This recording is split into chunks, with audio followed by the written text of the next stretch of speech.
आप सभी श्याम भक्तों को जय श्री श्याम। श्याम भक्तों, बाबा श्याम के दरबार जब आप जाते हैं तो आप वहां से बाबा श्याम के दरबार में आप एक फूल खरीदते हैं और फूल खरीद कर जब आप लाइन में प्रवेश लेते हैं तो उससे पहले ही आपसे फूल ले लिया जाता है और फूल वहीं पर जमा करा लिया जाता है।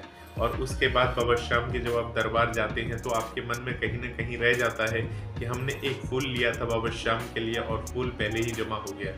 तो देखिए, जो फूल जमा होता था ये पहले प्रशासन का आदेश था। जिस समय बाबा श्याम के दरबार में क्या होता था, लोग फूल लेके जाते थे और फूलों को फेंक देते थे। उसमें फूलों में कांटे होते थे, गुलाब के फूल में इत्र की शीशियां फेंक देते थे, जिस कारण से इन चीज़ों पर पाबंदी लगा दी गई थी। परंतु अब क्या है, ये जो पाबंदी थी ये कुछ समय के लिए थी। अब इन पाबंदियों को हटा लिया गया है। अब जो है आप बाबा श्याम के दरबार में गुलाब का फूल लेकर जा सकते हो, परंतु जो गुलाब के नीचे का डंडल होता है वो डंडल आपको वहीं पर जमा करना होगा। सिर्फ गुलाब का ऊपर का जो हिस्सा रहता है वो आप लेकर जा सकते हैं बाबा श्याम के दरबार में और वहां पर बाबा श्याम को अर्पण कर सकते हैं फूल। आप एक चीज ध्यान रखिएगा, जो इत्र की शीशियां हैं, इत्र की शीशियां वगैरह अगर आप लेकर जाते हो दरबार में तो आपको इत्र की शीशियों को जमा करने के लिए वहां पर जिस रेलिंग से आप जाएंगे उसी रेलिंग में आप देखेंगे एक बॉक्स लगा दिया गया है। उस बॉक्स के अंदर लिखा भी है, बॉक्स के ऊपर, इत्र फूल प्रसाद यहाँ पर अर्पण करिए। तो जब आप बाबा श्याम के दरबार के ठीक सामने आ जाते हो, बाबा श्याम को सामने से देखते हो, तो उस समय जिस लाइन में आप खड़े रहते हो उसी लाइन में आप देखेंगे आपके आगे एक बॉक्स होगा। उस बॉक्स के अंदर आपको अपना इत्र की शीशी वगैरह जो भी अगर आप लेकर आए हैं तो वहां पर आपको अर्पण कर देना है। बहुत सारे श्याम प्रेमी क्या करते हैं, इत्र की शीशी खोलकर अंदर पलट देते हैं। ऐसा मत करिएगा, इत्र की शीशी को खोलिएगा मत। अगर आप बंद इत्र की शीशी को अंदर रखते हैं तो वो इत्र की शीशी हो सकता है, वो इत्र की शीशी आपकी वहां से कलेक्शन जब वो पूरा भर जाएगा तो वहां से निकाल कर बाबा श्याम के दरबार तक पहुंचे और बाबा श्याम को अर्पण हो जाए। किस रूप से अर्पण हो जाए ये हम पूरी तरह से कह नहीं सकते कि बाबा श्याम को मंदिर के अंदर में अर्पण होगा कि नहीं होगा, परंतु हो भी सकता है, नहीं भी हो सकता है। परंतु आपने जब अर्पण कर दिया बाबा श्याम को दिखाकर तो बाबा श्याम को वहीं पर वो इत्र अर्पण हो जाता है। ऐसा नहीं कि इत्र की शीशी खोल दिया और खोल के किसी भी श्याम भक्त पर फेंकने लगे, तो ये काम आप नहीं करेंगे। आप बाबा श्याम के दरबार में आए हैं और जिस लाइन में आप लगे हैं उस लाइन से होते हुए आप बाबा श्याम को वो इत्र की शीशी उसी जगह में अर्पण कर दीजिए। पुष्प वगैरह है, पुष्प वगैरह ध्यान रखिएगा। बहुत सारे श्याम प्रेमी को मैंने देखे हैं और बहुत सारे श्याम प्रेमी को इतनी सारी जानकारी होने के बावजूद भी क्या करते हैं, पुष्प फेंक देते हैं।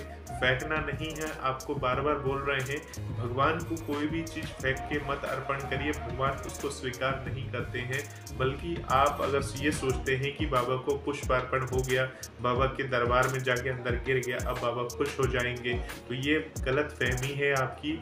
हमें भी इस चीज के बारे में जानकारी नहीं थी, और जब हम भी ऐसा सोचते थे कि बाबा श्याम को ऐसा फेंक के देना है, या जो गेंदे का फूल होता है फेंक दिया, या गुलाब का फूल फेंक दिया, तो फेंक के कोई चीज को अर्पण नहीं करना चाहिए। तो अपने घर के मंदिर में जो फूल चढ़ाते हो क्या फेंक के अर्पण करते हैं?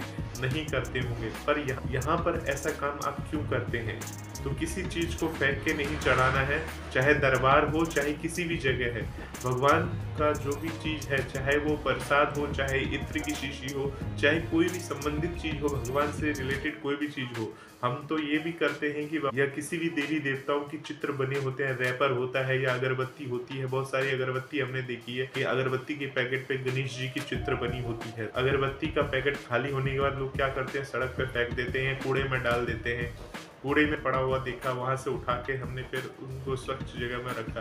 तो इस तरह से अगर आपकी कभी नज़र पड़े कि अगरबत्ती के ऊपर भगवान की तस्वीर बनी हुई है और वो सड़क पे पड़ी हुई है, वहां से गाड़ियां चल रही हैं, रिक्शे चल रहे हैं, बिना देखे लोग चल रहे हैं, उसके ऊपर से पैर दे के चल रहे हैं, अगर आप एक सच्चे सनातन हिंदू हैं, हिंदू धर्म से संबंधित हैं और भगवान में विश्वास रखते हैं, तो अपने भगवान की मान मर्यादा को बना के रखें। और इस तरह से कुछ भी अगर आप देखें कि सड़क पे पड़ी हुई चीज के ऊपर लोग पैर दे दे के चल रहे हैं, तो उसको आप वहां से तत्काल हटा के साफ सुथरी जगह रख दे, या कहीं पर विसर्जन कर दे, सड़कों पे ना फेंके। देखिए, कोई चीज़ ऐसी चीज़ हो जिस पे भगवान की तस्वीर बनी हो, उन चीज़ों को आपको पहले तो खरीदना नहीं चाहिए, क्योंकि आपको भी पता है आप जब इसका यूज़ कर लोगे तो यूज़ करने के बाद आप क्या करोगे, इसको आप संभाल के रखोगे तो नहीं, कितना रखोगे आप। मान लीजिए आपको वो चीज़, हर चीज़ की ज़रूरत पड़ती है तो आप कितना संभाल के रखोगे,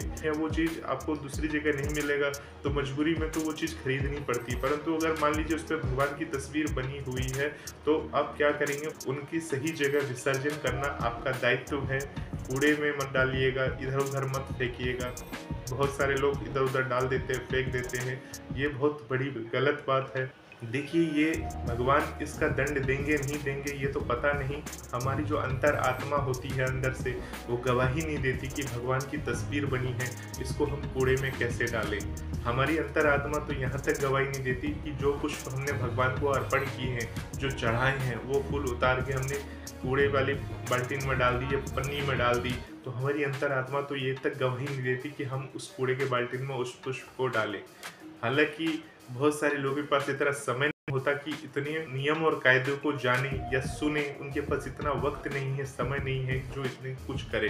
परंतु लाइफ में फिर कुछ ना कुछ परेशानी का सामना जब करना पड़ता है तब उन्हें समझ में नहीं आता कि दिक्कत कहाँ पे हुई, कौन सी जगह दिक्कत हो गई, हमने कौन सी भूल कर दी। जैसे वास्तुशास्त्र होता है ना, आप देखेंगे कि अगर आप नया मकान या फ्लैट लेते हैं तो बड़े बड़े वास्तुशास्त्री बैठे रहते हैं वहाँ पर, अपनी किताबें कंप्यूटर लेके बैठे रहते हैं और वहाँ पर वो बताते हैं कि आपको इस तरह का मकान लेना चाहिए, आपका मकान का मुख इधर की तरफ होना चाहिए, आपकी घड़ी इधर टंगी होनी चाहिए, आपका वो चीज़ इधर होना चाहिए। तो ये सारी चीज़ें आप देखते हैं कि नहीं, मंदिर किधर होना चाहिए, मंदिर पूर्व दिशा की तरफ होनी चाहिए।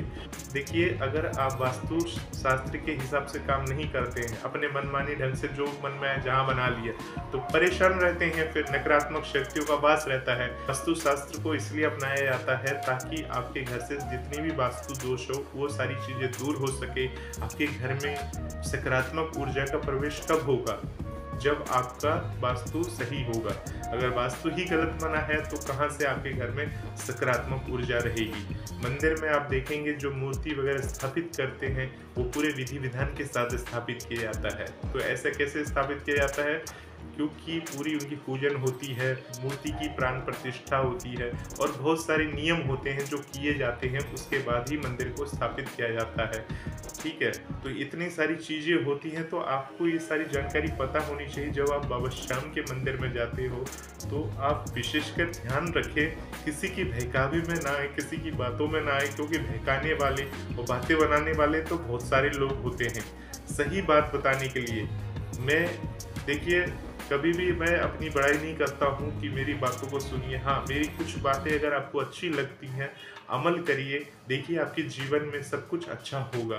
परंतु अगर आप इन बातों को अनसुना कर देते हैं या सिर्फ देख लेते हैं, सुन लेते हैं, अमल नहीं करते हैं, फिर तो कोई बात ही नहीं है। ऐसे तो मेरी तरफ बातें करने वाले बहुत सारे पड़े हैं, बातें करते रहते हैं। तो इन बातों को आप ध्यान में रखिए। फिर में कुछ दिन पहले ही खबर आई है कि मंदिर में आप फूल वगैरह ले जा सकते हैं। तो हमारे हाथ में जो भी प्रसाद है, हम तो दूर से ही खुद से ही भोग लगाना चाहिए, हमें खुद से ही दिखाना चाहिए।